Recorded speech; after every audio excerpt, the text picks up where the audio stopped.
Hello everyone, I hope you guys are having a good day. आप सभी लोग मस्त हैं, मगन हैं, अच्छे से पढ़ाई कर रहे हैं। तो चलो आज collision in one dimension discuss करते हैं। लेकिन उससे पहले सीन समझ लेते हैं कि यहाँ पे क्या क्या चीज़ें हैं। इस सेटअप में जो आपके सामने है, इसमें क्या क्या चीज़ें हैं। एक वाइट ब्लॉक है, एक ग्रीन ब्लॉक है, एक स्प्रिंग है। आपको दिख रही है वो spring, that is the spring, right. और यहाँ पे सरफेस जो है, हमने टेबल के ऊपर आप ध्यान दो, एक मिरर रखा हुआ है। तो मिरर क्यों रखा हुआ है भाई? सर आपको मिरर की क्या ज़रूरत पड़ गई थी? तो मिरर इसलिए प्लेस्ड है ताकि आप लोगों को फ्रिक्शनलेस सरफेस की फीलिंग आ जाए, ठीक है। तो मिरर का पूरा मोटिव यही है कि थोड़ा सा आप फ्रिक्शनलेस सरफेस इमेजिन कर पाएँ। वैसे मिरर भी फ्रिक्शनलेस नहीं है, टोटली फ्रिक्शनलेस नहीं है, बट स्टिल हमें पता है कि वो काफ़ी स्मूथ होता है, राइट। तो इसलिए मैंने वहाँ पे मिरर प्लेस कर दिया, ठीक है। तो एक वाइट ब्लॉक, एक ग्रीन ब्लॉक, एक स्प्रिंग, और इन दोनों ब्लॉक्स के नीचे एक मिरर, जो कि आप फ्रिक्शनलेस सरफेस एज्यूम कर लो, ठीक है।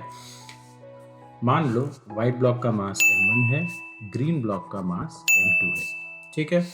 मान लो उनकी स्पीड्स या वेलोसिटीज जो हैं v1 है, v2 है। किस डायरेक्शन में है? सो दोनों सेम डायरेक्शन में है, दोनों along the same straight line move कर रहे हैं, ठीक है। ये इंपॉर्टेंट है कोलिजन के लिए। So they both are moving in the same direction along the same straight line, ठीक है। अब कोलिजन पॉसिबल हो इन दोनों का, उसके लिए क्या कंडीशन होने चाहिए इन दोनों की वेलोसिटीज पे? चलो सोचो और बताओ मुझे कमेंट सेक्शन में। सो condition should be v1 should be greater than v2, है ना। कोलिजन पॉसिबल हो इसलिए v1 का v2 से ज़्यादा होना बहुत ज़रूरी है, ठीक है। ज़्यादा है, इसको इमेजिन करो आप लोग कि ज़्यादा है वाइट ब्लॉक की velocity as compare to green block. तो स्पीड या वेलोसिटी ज़्यादा होने की वजह से क्या होगा? क्या होगा बताओ? तो स्पीड या वेलोसिटी ज़्यादा होने की वजह से दोनों के बीच की दूरी घटेगी। मीन्स वाइट ब्लॉक और ग्रीन ब्लॉक के बीच का डिस्टेंस जो है, जिसमें स्प्रिंग अटैच्ड है, वो विद टाइम घटेगा। विद टाइम घटने की वजह से क्या होगा? विद टाइम डिस्टेंस घटने की वजह से after some time spring will touch the green block, जैसा कि आप यहाँ देख सकते हो। स्प्रिंग ने ग्रीन ब्लॉक को टच कर दिया है, और अभी भी इनकी स्पीड्स जो है, ये अभी जस्ट टच किया है, ठीक है। तो अभी भी इनकी स्पीड्स v1 और v2 ही है, क्योंकि अभी तक कोई फोर्स नहीं लगा था, अब इसके बाद फोर्स लगेगा, तो v1 और v2 ही है। ठीक है, स्प्रिंग ने टच कर दिया है ग्रीन ब्लॉक को। उसके बाद क्या होगा? उसके बाद स्प्रिंग का कंप्रेशन स्टार्ट हो जाएगा। क्या होगा? स्प्रिंग का कंप्रेशन, ओके। कंप्रेशन होगा, लेट्स से थोड़ा 2 सेकंड बाद, सेकंड तो नहीं मैं बोलूँगा, कुछ इंस्टेंट बाद spring will be compressed like this. यहाँ पे आप देखो स्प्रिंग इज कंप्रेस्ड। अब यहाँ पे इंपॉर्टेंट चीज़ें आएंगी कि स्प्रिंग कंप्रेस हो जाती है तो क्या होता है। लेट्स से the compression is x, spring की लेंथ x घट गई है। तो अब बताओ कि स्प्रिंग क्या करेगी, ठीक है। यहाँ पे let's say the velocities u1 and u2, क्योंकि कंप्रेशन होने के बाद उसने फोर्सेस लगाए हैं। स्प्रिंग जब कंप्रेस होती है, as you must have studied in work energy and power, वो फोर्स लगाती है, ठीक है। Let's say spring constant is k, spring constant k मान लेते हैं। तो वाइट ब्लॉक पे फोर्स कहाँ लगेगा? इस डायरेक्शन में। कितना लगेगा? kx। ग्रीन ब्लॉक पे फोर्स कहाँ लगेगा? इस डायरेक्शन में। कितना लगेगा? kx अगेन, ठीक है। दोनों की वेलोसिटीज कहाँ है, कि क्या डायरेक्शन क्या है? इसका u1 इन दिस डायरेक्शन, इसका u2 इन दिस डायरेक्शन। अब आप लोग मुझे बताओ कि स्प्रिंग कंप्रेस हो गई है, दोनों ब्लॉक्स पे फोर्स लगा रही है, और दोनों ब्लॉक्स मूव कर रहे हैं, तो किस वाले ब्लॉक की स्पीड घटेगी या वेलोसिटी घटेगी, और किस वाले ब्लॉक की स्पीड या वेलोसिटी बढ़ेगी? तो जैसा कि आपने काइनेमेटिक्स में पढ़ाई होगा कि सिंस वेलोसिटी का डायरेक्शन ये है, फोर्स का डायरेक्शन अपोजिट है, तो इसका मतलब है वाइट ब्लॉक की वेलोसिटी जो है वो घटेगी, ठीक है, it will decrease. Same way velocity of the green block, मैं यहाँ जी एंड डब्ल्यू लिख देता हूँ, बढ़ेगी, ठीक है। Velocity of the green block will increase. तो इससे क्या होगा? Velocity of the white block is decreasing, velocity of the green block is increasing, ठीक है। सो अल्टीमेटली यही कहना चाह रहा हूँ मैं कि दोनों की वेलोसिटीज में चेंजेस आएंगे, बट स्टिल अभी तक velocity of white block is greater than velocity of green block. जब तक velocity of white block is greater than velocity of green block compression होता रहेगा, मतलब स्प्रिंग की लेंथ घटती ही रहेगी, लेकिन उसकी भी कोई लिमिट है कब तक घटेगी। सो कंप्रेशन तब तक ही होगा जब तक दोनों वेलोसिटीज और यू कैन से दोनों ब्लॉक्स की वेलोसिटी सेम ना हो जाए, ठीक है। As you can see here इस इंस्टेंट पे दोनों ब्लॉक्स की वेलोसिटीज b हो जाएंगी, मींस दोनों ब्लॉक्स सेम वेलोसिटी से मूव करेंगे और उसी इंस्टेंट पे जो भी कंप्रेशन होगा वो मैक्सिमम होगा, मींस स्प्रिंग की लेंथ लोएस्ट होगी और इनका कंप्रेशन जो है वो मैक्सिमम होगा। कब? तब जब वाइट ब्लॉक और ग्रीन ब्लॉक सेम स्पीड या वेलोसिटी से मूव करेंगे, ठीक है everyone. I hope you guys are fine with it. So इस मोमेंट पे थोड़ा सा बात कर लेते हैं kinetic energies and potential energies की, है ना। इस मोमेंट पे थोड़ा एनर्जीज की बात कर लेते हैं। तो kinetic energy of white block क्या हो जाएगा, half m1 v²। Kinetic energy of green block क्या हो जाएगा, half m2 p²। Potential energy of spring क्या हो जाएगा, हाफ k x max², ठीक है। तो ये जो भी मैंने लिखा है ये total energy of the system है, ठीक है। सो इसके बाद क्या होगा कि means what will happen one instant after the instant here, कुछ नहीं। So one instant after this one all that is going to happen is कि velocity of the green block, है ना, मान लो ये टाइम ऑफ मैक्सिमम कंप्रेशन जो भी time है, इसके वन इंस्टेंट बाद velocity of the green block will be greater than velocity of the white block, है ना, क्योंकि स्प्रिंग अभी भी कंप्रेस्ड है, ये फोर्सेस अभी भी लगा रही है दोनों ब्लॉक्स पे। तो अल्टीमेटली मैक्सिमम कंप्रेशन के बाद एक इंस्टेंट बाद ग्रीन ब्लॉक की वेलोसिटी वाइट ब्लॉक की वेलोसिटी से ज़्यादा हो जाएगी, है ना। उस मोमेंट के बाद हर टाइम पे ग्रीन ब्लॉक की वेलोसिटी वाइट ब्लॉक की वेलोसिटी से ज़्यादा होगी। तो इससे क्या होगा, इससे ultimately length of the spring will increase, spring की लेंथ इंक्रीज होगी, जैसा कि आप देख सकते हो length of the spring will increase. और वो कब तक होगी, length of the spring will increase till it achieves it's natural length. Natural length पे आने के बाद green block will lose the contact with the spring. हाँ, ये रहा। As you can see here कि यहाँ पे कॉन्टैक्ट इज लॉस्ट ना, कॉन्टैक्ट लॉस्ट, ठीक है। ग्रीन ब्लॉक इंडिपेंडेंटली मूव करेगी, let's say velocity something v2 dash, ठीक है, ये करेगी v1 डैश, और इन दोनों की वेलोसिटीज जो हैं v1 dash and v2 dash अब इसके बाद ये चेंज नहीं होंगे। ये चेंज क्यों नहीं होंगे, because there is no other external horizontal force ना, नो हॉरिजॉन्टल फोर्स, और सरफेस जो है वो फ्रिक्शनलेस है, ठीक है। So after the green block loses contact with the spring, जो भी उस इंस्टेंट पे इन दोनों ब्लॉक्स की वेलोसिटीज होंगी वो कांस्टेंट रहेंगी विद टाइम, क्योंकि अब वो दोबारा टकराने वाले नहीं हैं, कोलिजन दोबारा होने वाला नहीं है।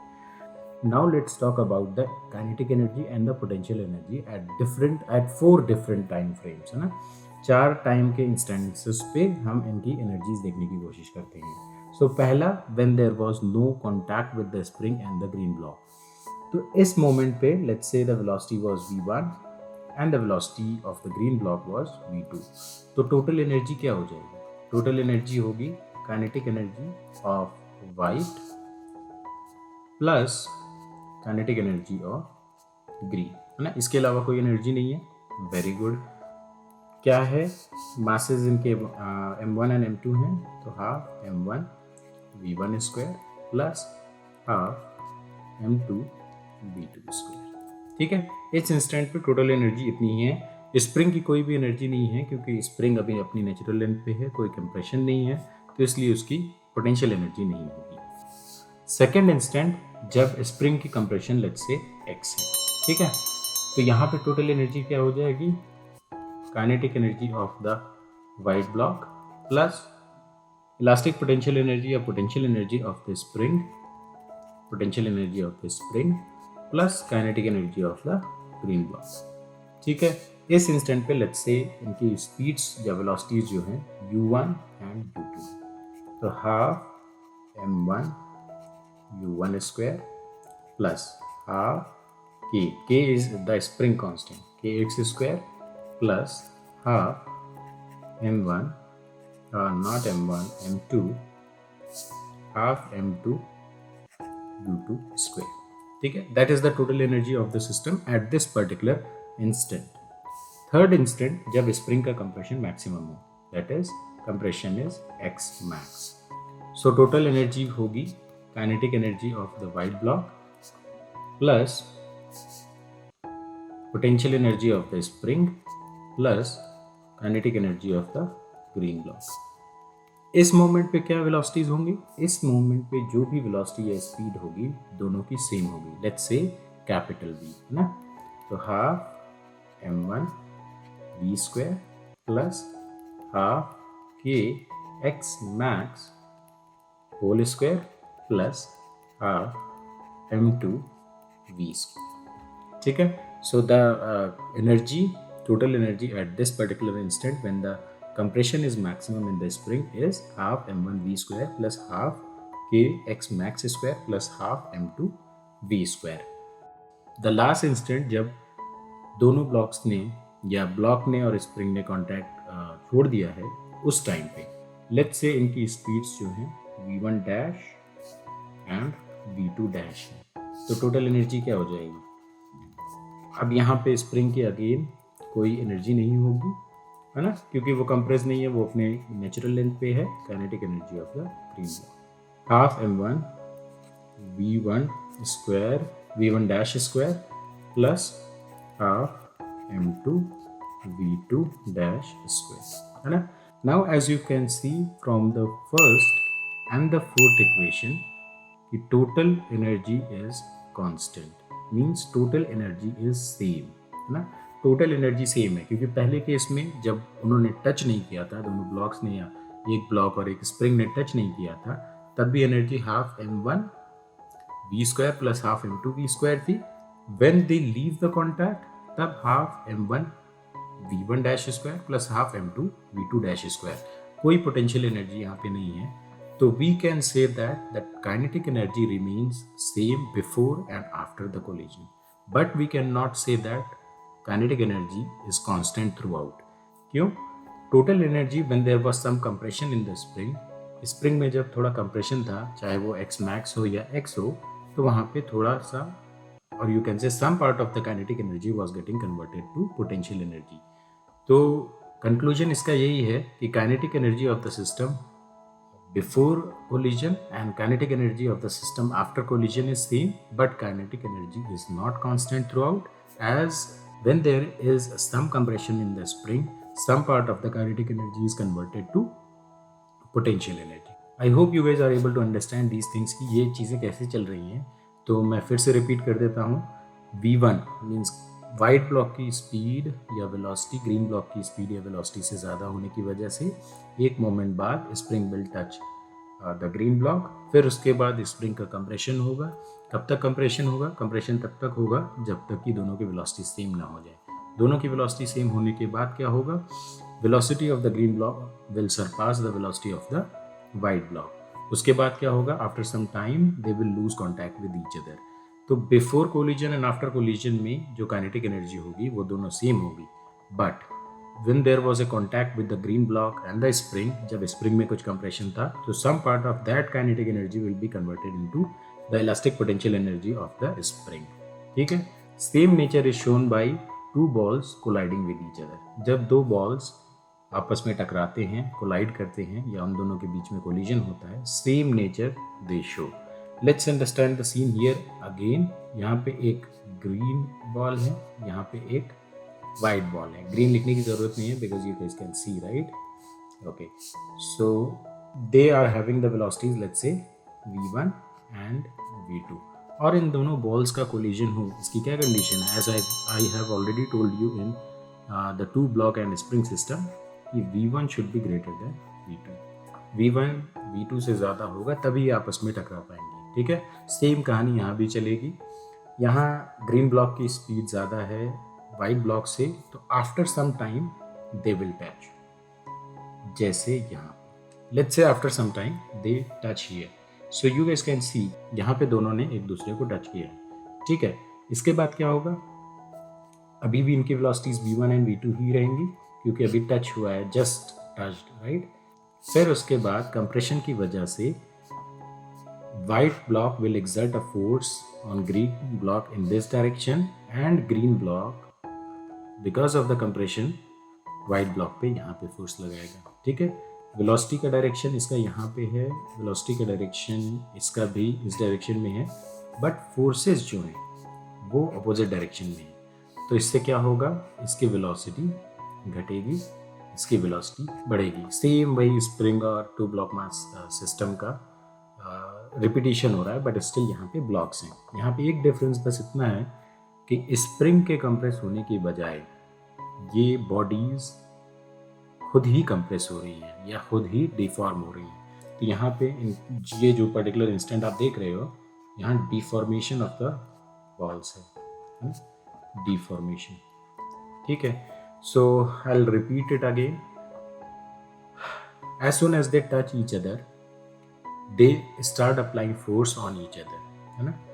वाइट बॉल ग्रीन बॉल पे टुवर्ड्स लेफ्ट फोर्स लगाएगी, ग्रीन बॉल वाइट बॉल पे टुवर्ड्स राइट फोर्स लगाएगी।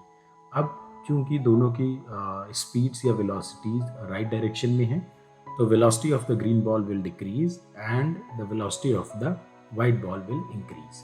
ठीक है, फिर एक मोमेंट ऐसा आएगा जब दोनों की वेलोसिटी सेम हो जाएंगी, है ना। v1 और you can say velocity of the green is equal to the velocity of the white ball. इस इंस्टेंट पे ये जो भी डिफॉर्मेशन है, ये डिफॉर्मेशन जो है वो मैक्सिमम होगा, मींस इससे ज़्यादा दोनों बॉल्स कंप्रेस नहीं होंगी। ठीक है, so this is the instant when both of them are moving with the same velocities and they have the maximum deformation. इसके बाद क्या होगा? That totally depends on the nature of these two balls. इन दोनों balls के nature पे depend करता है कि इसके बाद वो कैसे मूव करेंगे। अगर वो परफेक्टली इलास्टिक बॉडीज हैं तो they will regain their shapes, अगर वो परफेक्टली इनइलास्टिक बॉडीज हैं so they will continue moving with the same velocity. ये जो भी वेलोसिटी यहाँ पे इन्होंने अटेन कर ली है, लेट्स से कैपिटल बी, ये इसी से मूव करने लगेंगे। अब मैंने परफेक्टली इलास्टिक बॉडीज बोला है, तो परफेक्टली इलास्टिक बॉडीज क्या होती हैं वो भी बताना ज़रूरी है। तो perfectly elastic bodies are those bodies which regain their shapes when the deform force is removed. मतलब जो भी फोर्स की वजह से उनका शेप चेंज हुआ है, जब वो हट जाएगा तो वो बॉडीज अपना शेप रिगेन कर लेंगी। ठीक है, so let's proceed in this one considering that it is a perfectly elastic body. Perfectly elastic body होने की वजह से वो शेप्स रिगेन कर लेंगी। ये चीज़ आप ध्यान रखना, ठीक है। ये चीज़ याद होनी चाहिए, पता होनी चाहिए कि परफेक्टली इलास्टिक का मतलब ही यही है कि बॉल्स या ब्लॉक्स या बॉडीज जब उन पे डिफॉर्म फोर्स हट जाता है तो दे रिगेन देयर शेप्स। ठीक है, अब इसके बाद considering that this one is a perfectly elastic collision क्या होगा? ठीक है, कुछ नहीं होगा, फोर्सेस तो अभी भी लग रहे हैं। तो ultimately after maximum compression, after maximum deformation, उसके बाद वाइट वाले बॉल की स्पीड जो है ग्रीन वाले से ज़्यादा हो जाएगी। मीन्स मैक्सिमम डिफॉर्मेशन के बाद वाइट वाली बॉल जो है वो ग्रीन वाली बॉल से ज़्यादा स्पीड में मूव करेगी, और इसकी वजह से there will be a separation. Means deformation अब कम होने लगेगा, डिफॉर्मेशन ख़त्म होने लगेगा, क्योंकि white ball is moving with a higher speed, right, higher velocity.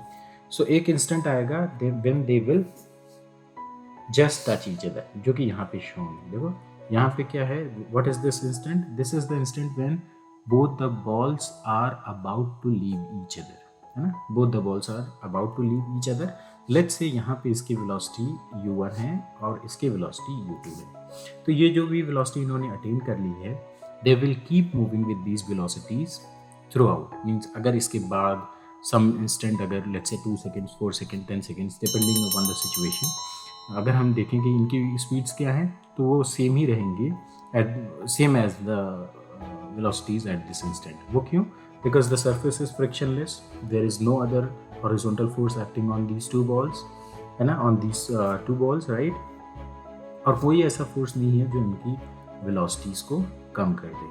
So they will have the energies, मैंने इसको U1 बोला है, इसको U2 बोला है, तो इनकी एनर्जीज जो हैं वो half m1 U1 square plus half m2 U2 square, ये हो जाएगी total energy of the system. बाकी पूरी कहानी will remain the same as the two block and the spring system we just discuss.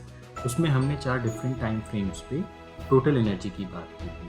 पहला, when they are about to touch each other, when there is some compression x, when the compression is x max, and when they leave contact with each other, है ना. Same वही कहानी यहाँ पे भी होगी. And one more important thing, gravitational force को sir आपने क्यों नहीं कंसिडर किया है in this case and in the case before that, वो 2 ब्लॉक और एक स्प्रिंग वाले सिस्टम में. तो gravitational force is not considered because the motion is horizontal. Motion जो है इन बॉल्स का या ब्लॉक्स का मूवमेंट जो है वो हॉरिजॉन्टल है और gravitational force is vertically down. तो ग्रेविटेशनल फोर्स का कोई भी इम्पैक्ट नहीं होगा इन दोनों बॉल्स या ब्लॉक्स पे. ये एक्चुअली मैं इसलिए बता रहा हूँ क्योंकि मैं बार बार कह रहा हूँ कि there is no external force. तो कुछ बच्चे कंफ्यूज हो सकते हैं कि सर एक्सटर्नल फोर्स तो लग रहा है, ग्रेविटेशनल फोर्स लग रहा है, आप क्यों हमें गलत बता रहे हो. तो रीज़न फॉर दैट इज़ वो वर्टिकल है, मोशन हॉरिजॉन्टल है, तो उस फोर्स का इन बॉल्स या ब्लॉक्स की वेलोसिटीज़ पे कोई इम्पैक्ट नहीं होगा. तो I hope you guys are fine with it. सब चीज़ें आप लोगों को समझ में आ गई हैं. ये अल्टीमेटली मैंने ट्राई किया है आप लोगों को कोलिजन डिटेल में समझाने का, ठीक है, कि पहले वो टच करते हैं, फिर कंप्रेस होते हैं, फिर मैक्सिमम कंप्रेशन अचीव होता है, फिर they leave and they move with whatever velocities they have. So I hope you guys are fine with it. आप लोगों को चीज़ें समझ में आई हो, और अगर आप लोगों को कॉन्सेप्ट समझ में आया हो, प्रेजेंटेशन अच्छा लगा हो, या फिर एनिमेशन अच्छा लगा हो, तो please subscribe to the channel. ये इसलिए ताकि मुझे भी थोड़ा कॉन्फिडेंस मिलता रहे, and these things take a lot of time. So that's it for this video guys. Take care, have fun, keep learning, और प्लीज़ सब्सक्राइब कर देना, भूले ना. Bye everyone, take care, have fun. मिलते हैं नेक्स्ट वीडियो में. Next video में हम डिस्कस करेंगे इन इलास्टिक कोलिजन. टाटा एवरीवन.